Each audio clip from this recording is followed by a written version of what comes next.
Bueno, pues estamos en esta ocasión para compartir la parte número 5 de este tema que venimos desarrollando, el arrepentimiento, una verdad ignorada. Hemos estado viendo a lo largo de los anteriores mensajes lo que es el verdadero arrepentimiento. Pero también hemos estado viendo cómo esta generación de creyentes hemos pensado que el arrepentimiento es una verdad que pasa a segundo término una vez que nos convertimos o que nos entregamos al Señor. Pero esto definitivamente no es así. Por eso el tema se lleva por título El arrepentimiento, una verdad ignorada. Esta verdad de que el arrepentimiento no es algo que queda exento de nuestra vida, fuera de nuestra vida, por el hecho de ya ser creyentes, lo estamos viendo claramente en las cartas que el Señor Jesucristo envió a las 7 iglesias de Asia Menor de aquel tiempo. Y entonces hemos visto que en estas 7 cartas, en 5 de ellas, hay exhortaciones al arrepentimiento. Entonces, con esto queremos ver que el arrepentimiento, como creyentes debemos saber lo que es el verdadero arrepentimiento y practicarlo constantemente en nuestra vida, siempre que el Señor hable a nuestra vida de alguna cosa que estemos nosotros permitiendo entrar a nuestra vida, practicar el verdadero arrepentimiento para de esta manera tener una vida cristiana saludable y realmente que lleve fruto para el Señor. Entonces, vamos a leer en esta ocasión el capítulo 3 de la carta del Apocalipsis y vamos a leer los primeros 6 versículos. En esta ocasión es la 5ª carta que el Señor escribe ahora a una iglesia que estaba en la ciudad de Sardis. Y voy a leerlo, Apocalipsis capítulo número 3, del 1 al 6, de la siguiente manera. Dice: escribe al ángel de la iglesia de Sardis. Esto dice el que tiene los 7 espíritus de Dios y las 7 estrellas. Conozco tus obras, tienes fama de estar vivo, pero en realidad estás muerto. Versículo 2. Despierta, dice, reaviva lo que aún es rescatable, pues no he encontrado que tus obras sean perfectas delante de mi Dios. Así que recuerda lo que has recibido y oído, obedécelo y arrepiéntete. Ve, una vez más, el llamado al arrepentimiento. Y si no te mantienes despierto cuando menos lo esperes, caeré sobre ti como un ladrón.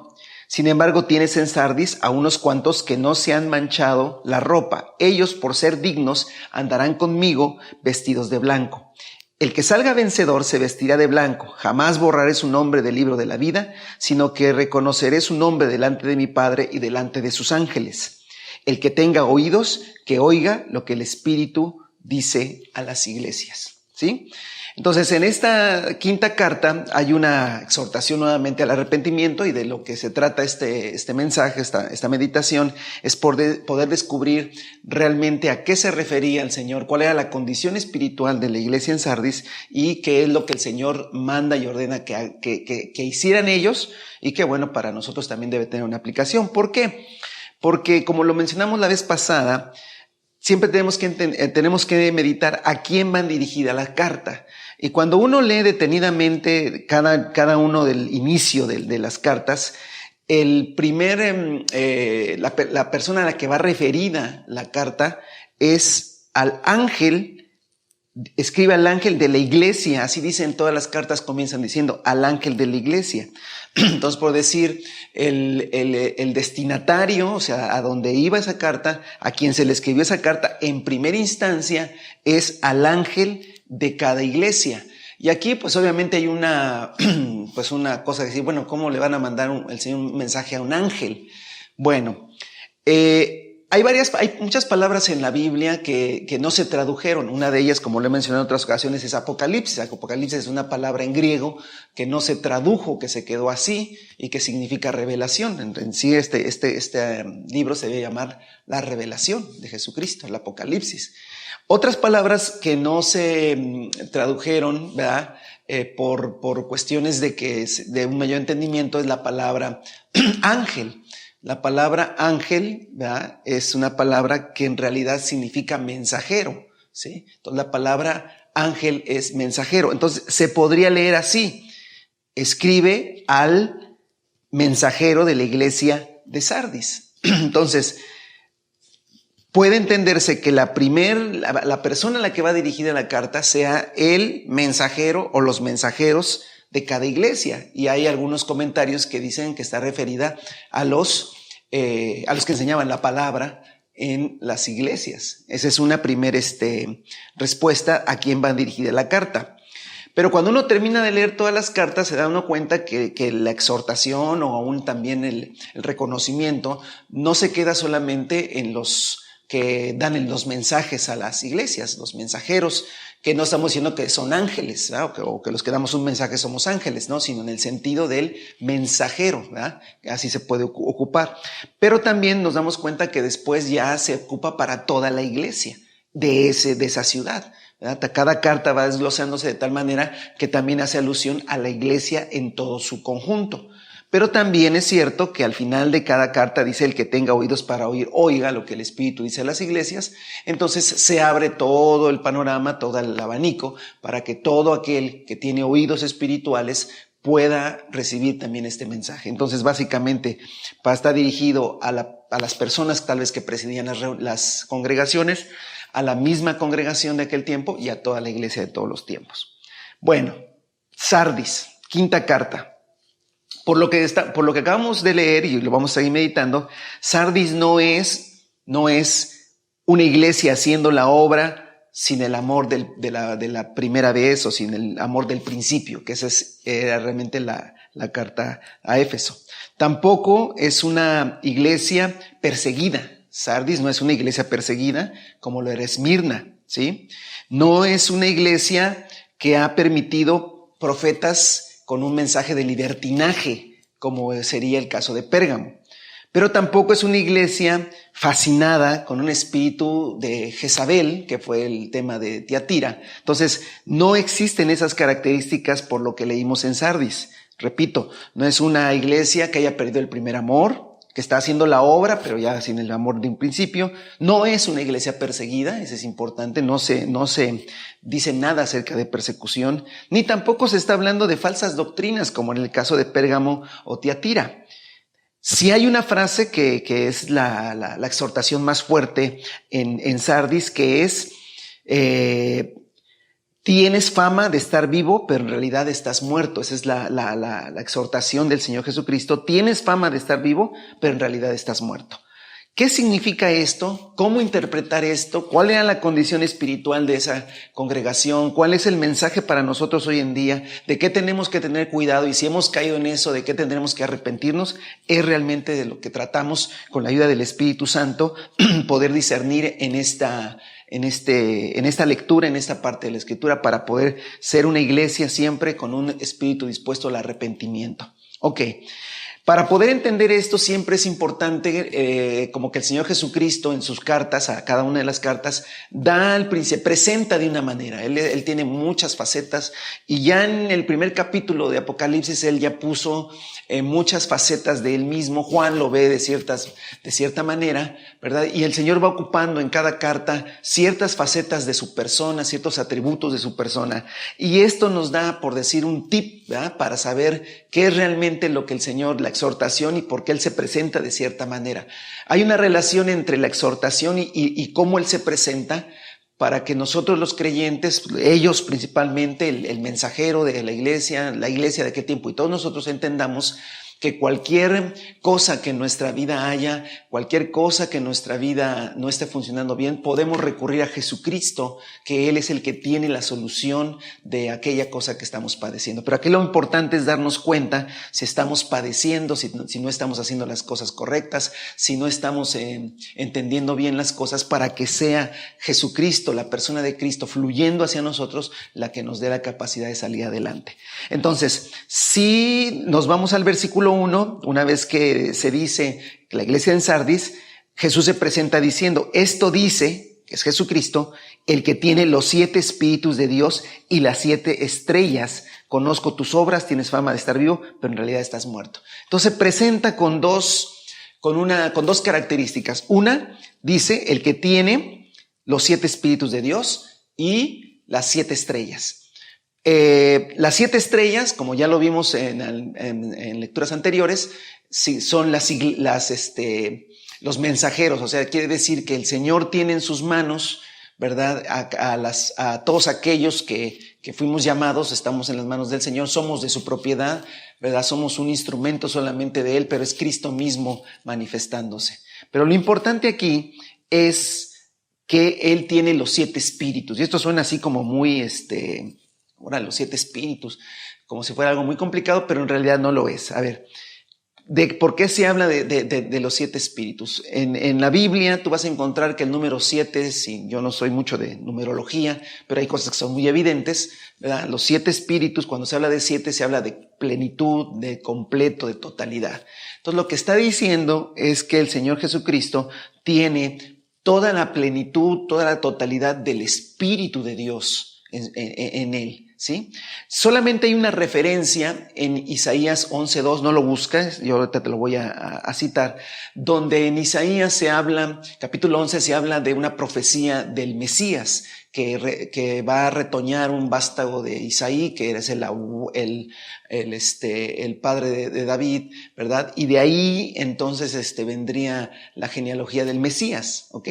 Pero en ese pasaje se habla que reposarían sobre ellos y menciona al Espíritu en 7 diferentes facetas. Entonces ahí es donde uno claramente encuentra que la plenitud del Espíritu se menciona en Isaías 11:2 como el Espíritu del Señor, el Espíritu de sabiduría, el Espíritu de entendimiento, el Espíritu de consejo, el Espíritu de poder, el Espíritu de conocimiento y el Espíritu del temor del Señor. 7, no son 7 espíritus diferentes, sino son 7 facetas, ¿sí?, del mismo espíritu. Aquella plenitud, el Espíritu de Dios tiene que ver con el espíritu del señorío de Dios, de la sabiduría, del entendimiento, del consejo, del poder, del conocimiento y del temor al Señor. Entonces, estos son los 7. Y dice que Jesús se presenta como aquel que tiene toda la plenitud del Espíritu, ¿sí? No es la única vez que se menciona esto en Apocalipsis. Mire, vamos para que lo veamos en todo. En Apocalipsis capítulo 1, versículo 4, ¿sí? Dice de la siguiente manera: yo, Juan, escribo a las 7 iglesias que están en la provincia de Asia, gracia y paz de ustedes de parte de aquel que es y que era y que ha de venir, que es Cristo, y de parte de los 7 espíritus que están delante de su trono. ¿Sale? Luego dice en el capítulo 4, si me acompañan, capítulo 4, versículo número 5, vuelve a mencionarse, ya estamos hablando de una visión del trono celestial, ¿sí? Y en el capítulo 4 dice, del trono salían, versículo 5, relámpagos, estruendos, truenos. Delante del trono ardían 7 antorchas de fuego, que son los 7 espíritus de Dios. Entonces otra vez se habla de esa figura de 7 antorchas que significan las 7 facetas del Espíritu de Dios, de lo que es Dios mismo, ¿sí? Pero hay uno en el capítulo 5 que ya muestra a Jesucristo, ¿verdad?, en la presencia del Señor. Y es interesante esto que dice, entonces vi, es el capítulo número 5, versículo 6. Entonces vi en medio de los 4 seres vivientes y del trono y de los ancianos a un cordero que estaba de pie y parecía haber sido sacrificado. O sea, una figura de Jesucristo, de lo que él hizo, de su obra. Tenía 7 cuernos y 7 ojos, que son los 7 espíritus de Dios enviados por toda la tierra. Entonces dice que Jesucristo es presentado como un cordero sacrificado, pero con 7 cuernos y 7 ojos. Es muy difícil imaginarnos eso, pero todo es simbolismo. Y la misma palabra dice que esos ojos y que esos cuernos son los 7 espíritus de Dios enviados por toda la tierra. ¿Esto qué quiere decir? El ojo significa pues ver, discernir, entender, entendimiento, y los cuernos en la Biblia significan poder, significan vigor, brío. Entonces lo que está diciendo es que todo el poder, toda la sabiduría, el entendimiento, el conocimiento, el discernimiento, toda la fortaleza están en el Espíritu de Dios. Y todo eso está en Cristo Jesús. Entonces, Es importante no perder esto de vista cuando estamos estudiando esta carta, porque claramente vemos cómo la carencia de la iglesia está relacionada con la manera en que se presenta Cristo. Entonces ya de ahorita vamos adelantando un poquito, entendiendo que algo tiene que ver con, obviamente, el espíritu, ¿no? Y entonces cuando regresamos a la sentencia que el Señor Jesucristo dijo, ¿verdad? Tienes fama de que vives, pero en realidad estás muerto. Entonces nosotros podemos ir cayendo básicamente en el entendimiento de lo que estaba pasando en la iglesia en Sardis. Y lo que estaba pasando en la iglesia en Sardis es algo que quizás ha sido la mayor arma del enemigo para entorpecer, para desviar al cristianismo verdadero de su función en esta tierra. Y tiene que ver con, como lo usamos hoy, la palabra religiosidad. ¿Por qué?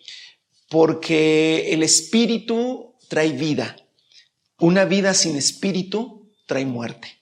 Entonces, esto no es una frase que yo inventé ahorita, sino es una verdad bíblica. ¿Sí? Siempre donde hay espíritu hay vida y donde no hay espíritu hay muerte. Entonces, cuando en Apocalipsis, capítulo número 3, que es el pasaje que estamos analizando, ¿sí? de la iglesia de Sardis, dice: tienes fama de estar vivo, pero en realidad estás muerto. O sea, parece que tienes vida, pero no tienes vida.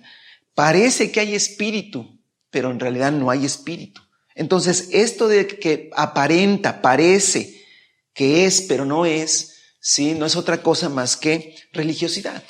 Entonces, veamos en la carta a Éfeso, es una iglesia que ha perdido su primer amor, pero que las obras que está haciendo son genuinas, ¿sí?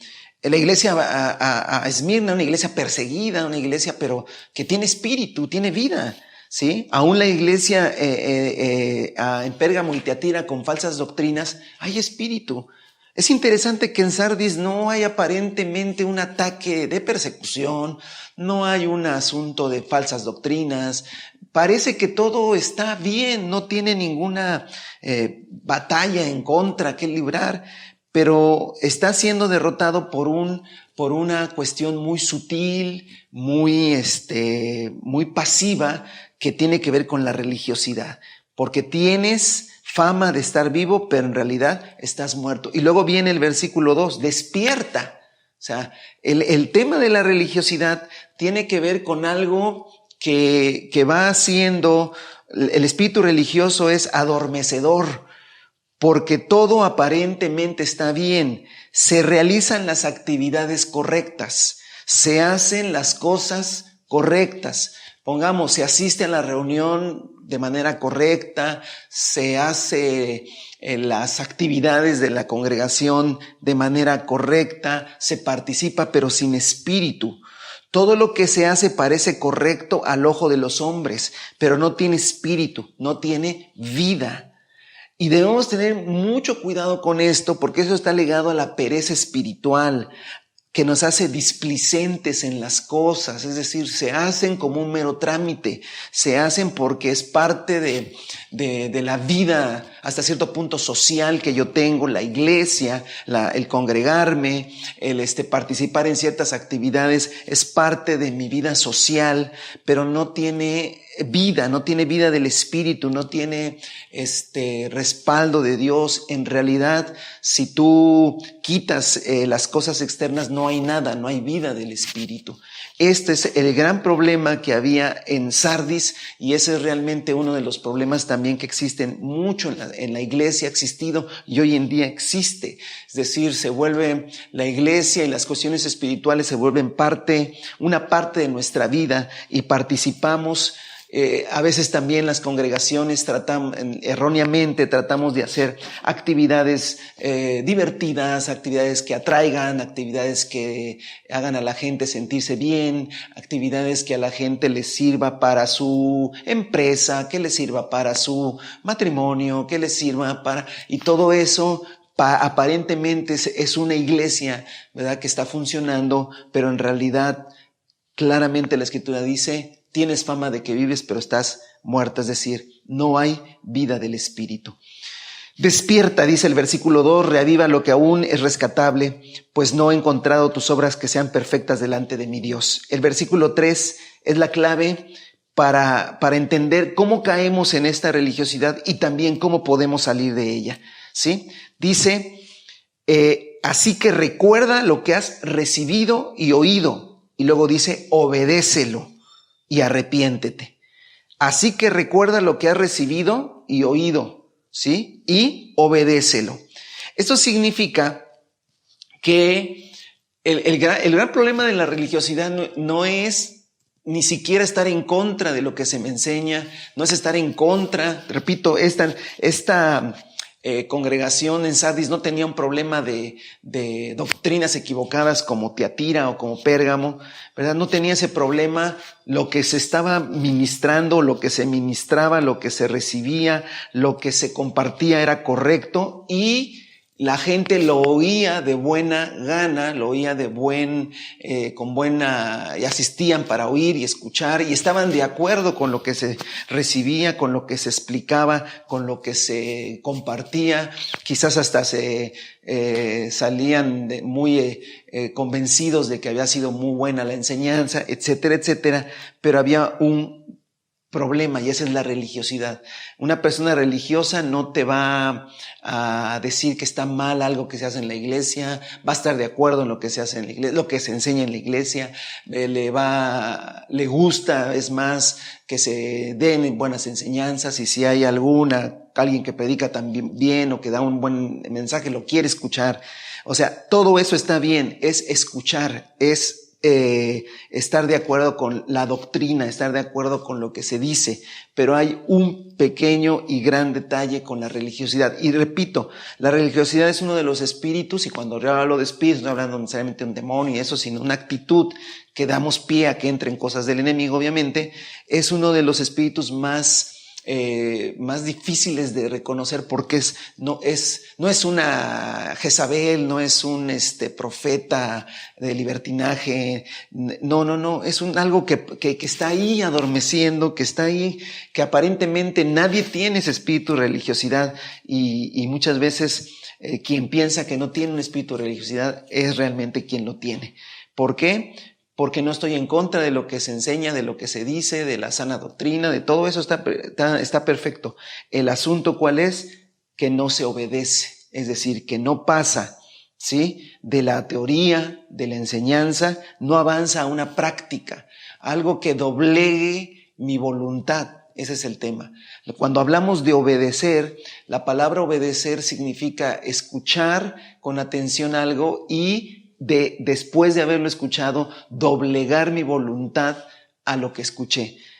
La religiosidad no permite que el creyente doblegue su voluntad, sino que simplemente alimenta su mente con una enseñanza, alimenta su mente con un conocimiento, pero su voluntad sigue regia en seguir haciendo las cosas de la manera en que él cree que deben ser hechas. Entonces, la religiosidad alimenta el intelecto, alimenta el conocimiento, pero no doblega la voluntad.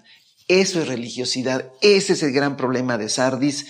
Ese es lo que estaba sucediendo espiritualmente. Con esto podemos acercarnos muy fuertemente a qué estaba sucediendo en Sardis, ¿verdad? La historia de Sardis también es interesante. La historia de Sardis es muy interesante. La historia secular de Sardis, porque Sardis fue una ciudad importantísima antes de Cristo, ¿verdad? Fue capital de una provincia griega y estaba en una planicie, pero tenía una parte elevada, donde casi en las partes elevadas siempre esas ciudades ponían sus templos, sus cuestiones religiosas, y esta ciudad de Sardis había ocupado una planicie y luego había amurallado tres lados de la ciudad y ese montículo, esas montañas servían el cuarto lado. Y realmente los historiadores dicen que Sardis era una ciudad amurallada muy difícil de vencer. pero se fue vencida, por lo menos históricamente se encuentran dos eventos de que fue vencida, y fue vencida por descuidos. Es decir, nunca fueron derrotados porque sus murallas habían sido saltadas o destruidas, sino porque los guardias, las historias que se cuentan, es que un guardia alguna vez se quedó dormido, su casco se le cayó, los enemigos estaban al acecho, él no se dio cuenta, abrió una puerta secreta que había en la muralla para ir a recoger eso, y al abrir esa puerta, por ese descuido, llegaron los enemigos y derrotaron. O sea, Sardis fue derrotada históricamente, y esto es muy interesante, ¿verdad? Por descuido, por adormecimiento, por confiarse demasiado. Entonces, haciendo una similitud, ¿qué estaba pasando en Sardis? Exactamente eso, ¿sí? En Sardis había una pereza espiritual, un adormecimiento espiritual, donde escuchamos, oímos, pero no permitimos que sea doblegada nuestra voluntad. Entonces, esta es la condición, y entonces el Señor Jesucristo dice: despierta, reaviva lo que aún es rescatable, lo que todavía no se muere, se puede morir, obedécelo y arrepiéntete, ¿sí? Entonces, el llamado del Señor Jesucristo a nosotros en esta enseñanza tiene que ver con que nos revisemos si realmente lo que nosotros estamos haciendo tiene espíritu, tiene sabiduría, tiene entendimiento, tiene consejo, tiene poder, tiene conocimiento, existe temor de Dios, existe el señorío de Dios en nuestra vida. Entonces no es un asunto solo de oír y recibir, sino de pasar a la parte importante, que es obedecer, y la obediencia, repito, tiene que ver con el quebranto de nuestra voluntad. Hay dos pasajes que quisiera leer con ustedes que van muy bien en este asunto, donde tiene que ver con el recibir la palabra, pero que tiene que pasar algo dentro de nosotros, ¿sí? Una cosa bien importante es que la religiosidad, ¿sí? Como no hay espíritu, ¿verdad? Tarde que temprano la religiosidad hace que vivamos vidas dobles. Esa es una de las cosas bien tremendas que sucede con la religiosidad.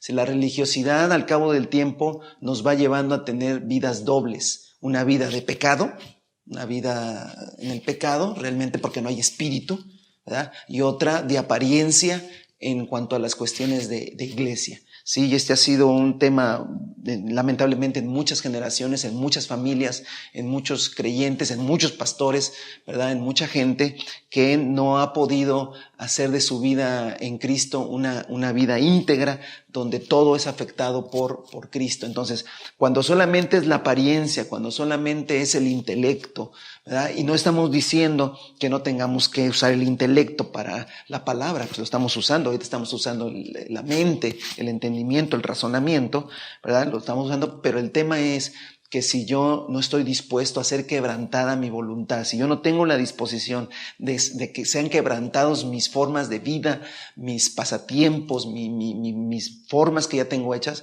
voy a acabar en una cuestión de religiosidad y voy a acabar en pecado. ¿Por qué digo esto? Porque la misma carta dice, sin embargo, tienes en Sardia unos cuantos que no han manchado la ropa. O sea, porque la religiosidad, tarde o temprano, te va a llevar al pecado. Ellos, por ser dignos, andarán conmigo vestidos de blanco, hablando de la santidad. Entonces, la santidad siempre estará en juego con la religiosidad, ¿sí? Es aquello que el Señor Jesucristo atacó en los fariseos. Los fariseos eran personas que sabían perfectamente lo que se debía hacer, pero no lo hacían. Tanto que el Señor Jesucristo dijo, hagan lo que ellos dicen, pero no hagan como ellos hacen. Hay una vida doble.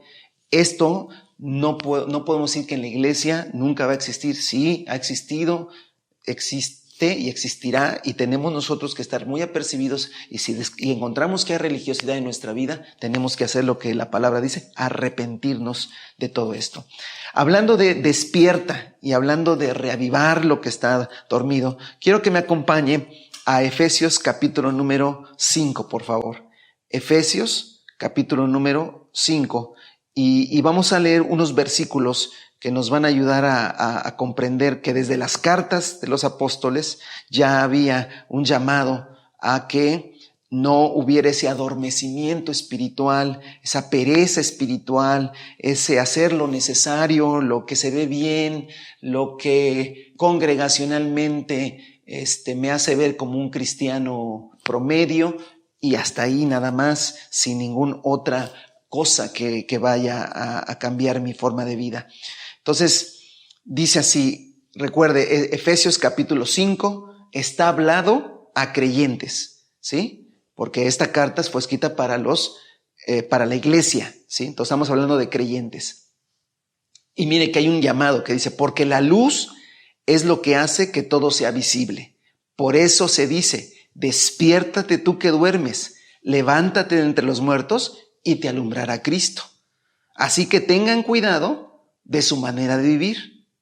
Cheque. Entonces está hablando de que aún en Cristo, si yo no tengo cuidado de mi manera de vivir, porque tenemos que entender una cosa, tenemos que tener cuidado de la enseñanza, tenemos que tener cuidado de lo que aprendemos, a lo que le decimos amén, a lo que realmente es la palabra de Dios para nuestra vida.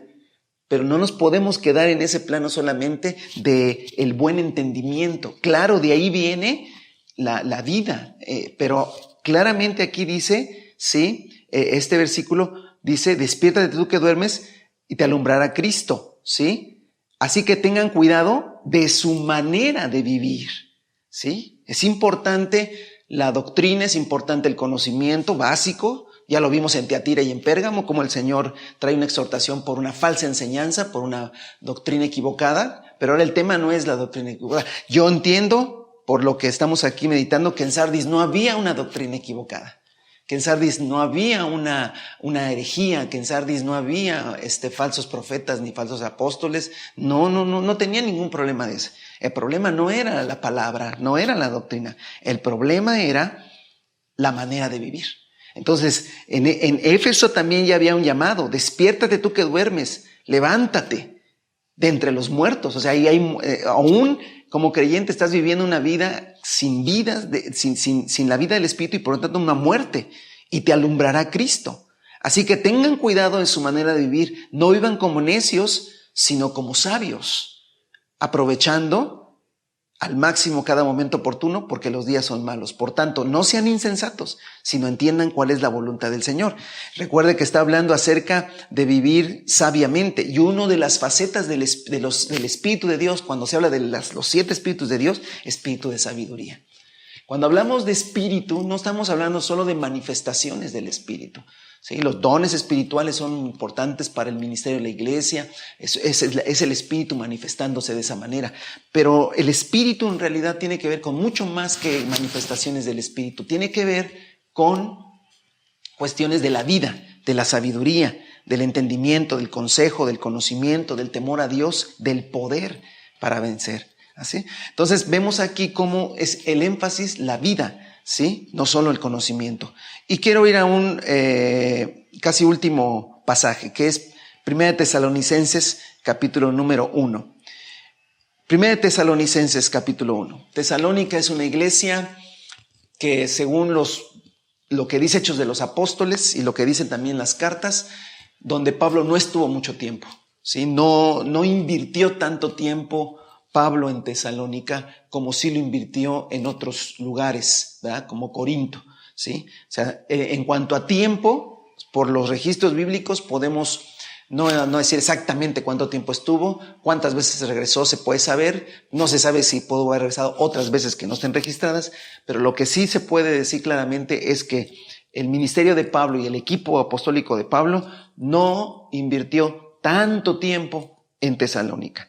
Y Tesalónica fue una iglesia que funcionó y fue un ejemplo para todas las iglesias en esa región de Macedonia y llevó el evangelio a muchos lugares, la iglesia. Entonces eso quiere decir que no es cuestión de ministerio, no es cuestión de tiempo, no es cuestión de cuánto tiempo está un ministerio, ni que qué ministerio estuvo, sino tiene que ver mucho más el corazón de la gente para que las cosas funcionen. Y este es un testimonio. Entonces, cuando usted lee Tesalónica, acuérdese que es una iglesia que no pasó mucho tiempo los apóstoles ahí, y mire lo que dice, versículo 5, para avanzar, le dice, porque nuestro evangelio les llegó no solo con palabras, sino también con poder, es decir, con el Espíritu Santo y con profunda convicción.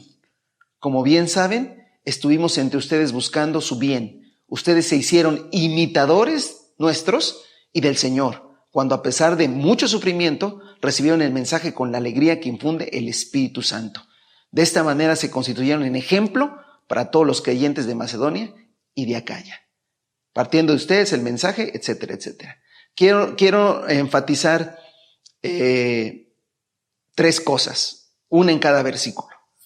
En el versículo 5, que se habla de cómo les llegó el Evangelio, ¿sí? Ellos hablan, el apóstol Pablo habla de que les llegó el Evangelio no solo con palabras, sino con demostraciones de sanidades, de prodigios, así llegó, ¿sí? Es decir, con el Espíritu Santo. Pero hay una palabra clave: y con profunda convicción. ¿Esto qué significa? Que la palabra a esa gente entró en lo muy profundo de su corazón, de su espíritu, y cada palabra se volvió no un conocimiento ni una cuestión intelectual, sino una convicción. Hay una diferencia entre que yo conozca algo y ese algo se vuelva una convicción, un principio de vida, algo que rige mi entendimiento, algo que rige mis acciones, algo que ya para mí que es parte de mi vida ya, ¿sí? Queda instalado y me rige en mi casa, en mis relaciones con mi esposa, con mis hijos, en el negocio, en la calle, en la iglesia, porque se volvió una convicción. Entonces hay que remarcar el punto. ¿Qué no había en Sardis? Convicción. Básicamente, ¿qué no había en Sardis? Convicción. Es decir, había conocimiento, había entendimiento, pero eso no afectaba a su modo de vida. Versículo 6, siguiendo con esta temática. Ustedes se hicieron imitadores nuestros y del Señor. Hay otra palabra clave aquí: convicción, y luego se volvieron imitadores. Esto tiene que ver con vida. No tiene que ver con conocimiento, tiene que ver con vida. Es imitadores, es que empezaste a tener un estilo de vida, ¿sí? Como el nuestro, decía, como el de los apóstoles y también como el del Señor. Entonces, este es un punto clave en Sardis. En Sardis no había vida, no había imitadores, es decir, la gente no tenía una vida que realmente respaldara. Había solamente una apariencia, ¿sí? Pero en el fondo no había una vida del Espíritu fuerte. Y la palabra clave que quiero rescatar en el versículo 7 es: de esta manera se constituyeron en ejemplo para todos los creyentes. Cuando nosotros, ¿sí?, recibimos la palabra con convicción, o sea, obviamente pasa por nuestra cabeza, la entendemos, la razonamos, pero hay una parte que ya es muy personal, cuando tú dejas que esa palabra se vuelva una convicción y tú dices: a partir de ahora yo me voy a regir por esto que acabo de entender. Lo más seguro es que tú te vuelvas imitador de Cristo, y cuando te vuelvas un imitador de Cristo vas a llegar a ser un ejemplo para todos los que te rodean, y ahí es cuando entonces hay vida del Espíritu. Mientras yo me quede solamente en un conocimiento, y remarco en esta cuestión de Sardis el conocimiento, porque está claramente ahí lo que has oído, lo que has recibido. Ellos recibían y oían cosas de parte de Dios, pero no habían hecho ese clic entre el recibir, el escuchar y el obedecerlo, el hacerlo práctico en su vida, y eso tiene que ver con algo que se llama voluntad, ¿sí? Cuando nuestra voluntad, ¿sí?, no la queremos tocar, cuando nuestra voluntad la tenemos hecha un ídolo, entonces será muy difícil que haya vida del Espíritu, ¿sale? Entonces, repito, este tipo de vida nos va, lamentablemente, tarde que temprano, nos va a llevar a un asunto de pecado, ¿sí? El no tener fluyendo en nosotros la vida del Espíritu, porque nuestra voluntad se interpone, porque nuestra voluntad está haciendo ese tapón al fluir del Espíritu Santo, ¿sí? Obviamente me empezará a atraer, a encontrar satisfacción en las cosas de esta vida. Y todas las cosas de esta vida, la vanagloria, la soberbia, la altivez, los pasatiempos, las cosas me van a ir atrayendo hasta que yo empiece poco a poco a ceder, y cuando menos me dé cuenta estaré haciendo cosas pecaminosas. Y en la religiosidad tendré que empezar a vivir vidas dobles, tendré que empezar a tener una apariencia y todo esto me va a traer muchos problemas espirituales. Por eso es un llamado al arrepentimiento, a no permitir que este espíritu somnoliento de pereza espiritual, de rutina, ¿sí?, acabe con nosotros, trayéndonos una vida totalmente pasiva y, como dice claramente la palabra, muertos, ¿verdad? Que aunque tengamos apariencia de estar vivos, en realidad nos puede pasar de manera individual, a los pastores nos puede pasar esto, ¿verdad? Porque el mensaje primeramente es para todos los que damos mensajes de parte del Señor. Nos puede pasar a nosotros, estamos muy fácilmente podemos caer en eso. ¿Por qué? Pues porque nosotros predicamos, porque nosotros enseñamos, porque nosotros estamos al frente y estamos enseñando, y puede ser que muchas cosas de las que enseñemos en la práctica nosotros no la estemos viviendo. Eso está el riesgo, y tenemos que ser muy sinceros todos los pastores, ¿verdad? Para siempre estar apercibidos qué tanto de lo que estoy enseñando en realidad es una convicción en mi vida personal, no porque lo predique, sino porque en realidad así es. También le puede pasar a familias de las congregaciones, o le puede pasar a toda una congregación.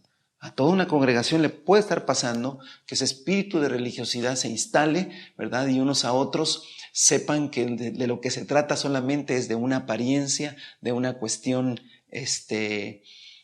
hacer, por ejemplo, de la reunión un ídolo, ¿sí? De donde todo tiene que ser hecho en la reunión perfecto. La reunión tiene que salir perfecta.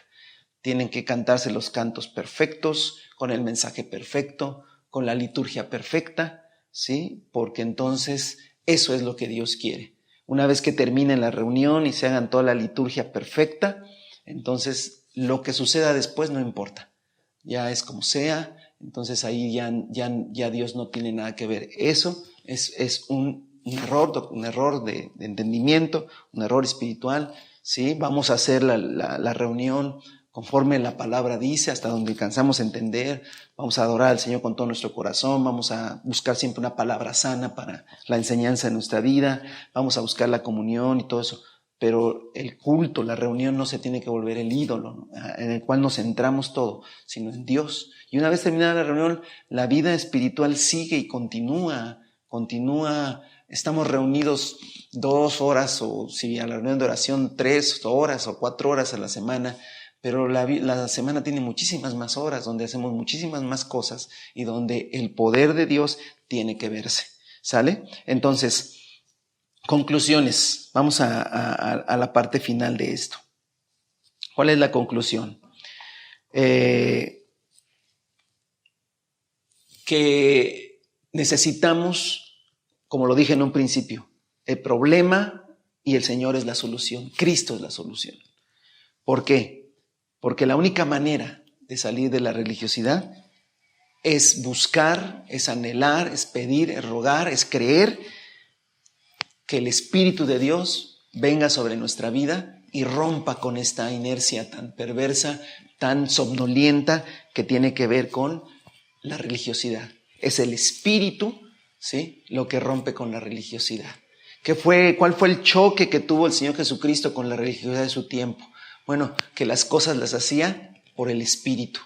Y recuerden cómo dijeron las gentes que cuando se sorprendían de la enseñanza de Jesús, dice, ¿por qué te enseña como quien tiene autoridad y no como los fariseos? ¿Sí? Porque recuerde, el Espíritu del Señor en su completa dimensión incluye señorío, sabiduría, entendimiento, consejo, poder, conocimiento y temor de Dios.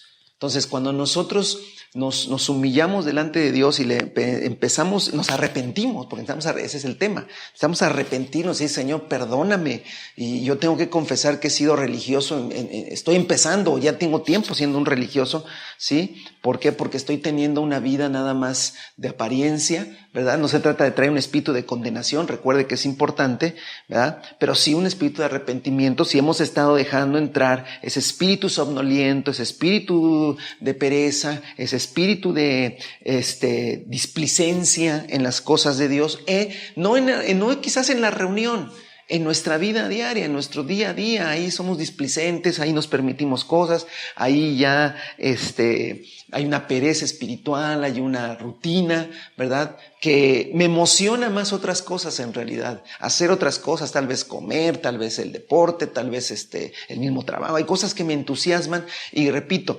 comer para la gloria de Dios, trabajar, descansar con la familia, todo eso no estamos diciendo que no se permita. Lo que estamos diciendo es que encontramos mayor satisfacción en esas cosas que en hacer la voluntad de Dios. Entonces, hay que arrepentirnos, acercarnos al Señor y rogarle. ¿Por qué? Porque su Espíritu venga sobre nuestra vida, dejando nuestra voluntad, ¿sí? Y permitir que el señorío de Cristo venga sobre nosotros. Su Espíritu. ¿Qué necesitamos? Su Espíritu es lo que necesitamos. De su Espíritu. Que su Espíritu venga. Que su señorío venga sobre nosotros. Que su sabiduría, que su inteligencia, que su conocimiento, que su consejo, que su poder, que el temor de Dios venga sobre nosotros. Así entonces nosotros empezaremos a manifestar vida. Porque esto es vida de Dios. ¿Sale? A ver, el señorío de Dios en nosotros y la sabiduría y la inteligencia y el conocimiento y el consejo, el poder y el temor de Dios es la vida de Dios. Así es Dios, es la esencia de Dios.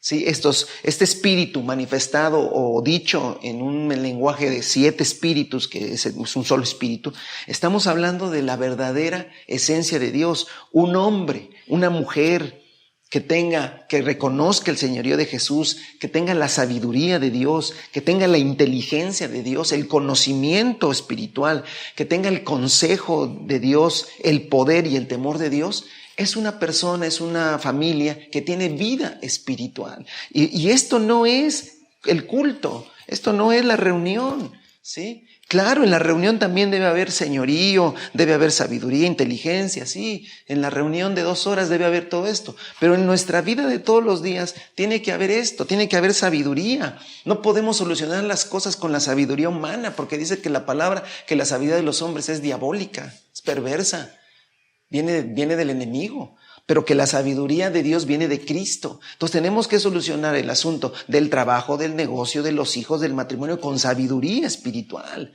Debe haber una inteligencia espiritual. No puede ser que el enemigo y el mundo nos engañe con sus artimañas porque no hay inteligencia espiritual. Entonces vean que estamos hablando de un asunto espiritual más elevado que el solo hecho de sanidades, cosas de manifestaciones espirituales que obviamente respetamos, amamos, anhelamos y usamos en el ministerio. Pero no estamos hablando de eso solamente. No puede decir que una persona que profetiza, que una persona que tiene un don de sanidad, necesariamente tiene la vida de Dios. Y ese es el tema también. Ese es el tema también a entender, que a lo mejor en la reunión voy, aún ministro algunas cosas porque Dios me ha dado esa gracia, y aún así puedo estar muerto. ¿Por qué? Porque el Espíritu se manifiesta para cosas, pero estamos hablando, la vida del Espíritu no es porque si yo voy, oro por un enfermo y sana, es porque tengo necesariamente fluyendo la vida de Dios dentro de mí. Parece una contradicción decir, pero ¿cómo puede ser posible que alguien pueda hacer un milagro, pueda dar una palabra profética y no tener la vida de Dios? Es posible. Lean la carta a los Corintios, se va a dar cuenta que es posible. Entonces, estamos hablando de que aparte de eso, o sea, no caigamos en desecho esto por esto, no, esto está bien, la palabra, el conocimiento, el entendimiento, leo la Biblia, conozco, medito, tengo carismas de Dios, dones espirituales, los uso en la obra, está bien, mantenga eso, pero vayamos a algo más. La vida de Dios tiene que ver con sabiduría espiritual, con inteligencia espiritual, con consejo espiritual para resolver el día a día, ¿sí? Con poder de Dios para vencer cosas en nuestra vida, ¿sí? Temor de Dios, temor reverente, saber que siempre tenemos que agradar a Dios. Ahí está la vida de Dios, cosas que Sardis no tenía el Espíritu de Dios que da vida, porque aparentemente tenía vida, pero en realidad dice que estaba muerto. Entonces, yo les invito a que tomemos esto junto con todos los mensajes anteriores, y tengámoslo siempre revisando en nuestra vida como pastores, un pastor me está escuchando, ¿verdad? Como familia pastoral, como iglesia en general, como familias cada uno, ¿sí? Y como iglesia en todos lados. La religiosidad es un asunto bien complicado en el sentido de que nadie se levanta diciendo soy un religioso, no, sino que pensamos que tenemos una vida espiritual. Y no quiero hacer dudar a nadie de la vida espiritual, es por la gracia, por la misericordia del Señor. Pero hay que checar que de verdad existe esa vida espiritual. ¿Cómo me doy cuenta que hay vida espiritual? Cuando está manifestada en el día a día, no en el culto, en el día a día, el señorío de Dios, porque es el Espíritu del Señor. En el día al día hay una sabiduría sobrenatural que es de parte de Dios, hay una inteligencia espiritual, hay un conocimiento que tiene que ver con algo espiritual, hay un consejo espiritual, ¿sí? Hay un poder y hay un temor de Dios en todo lo que hago. Cuando eso sucede, estoy viviendo una vida espiritual, hay vida, ¿sí? Hay vida y no hay muerte. Entonces, yo les invito a que hagamos una oración al Señor en esta hora, que ahí donde tú estás, levantemos una oración pidiéndole al Señor que nos ayude, primeramente, a darnos cuenta. Tal vez no nos... sería bonito que nos enviara una carta, ¿verdad? A cada uno de nosotros, que una carta llegara a nuestra buzón, ¿verdad? O a nuestra bandeja de internet, de correo, y que dijera para fulanito de parte de Cristo, y que nos dijera específicamente en qué cosa estamos fallándole al Señor, ¿verdad? Usted dirá, sí, pero eso no va a suceder nunca. No, quizás no va a suceder, o tal vez Dios tenga a alguien hacerlo de esa manera.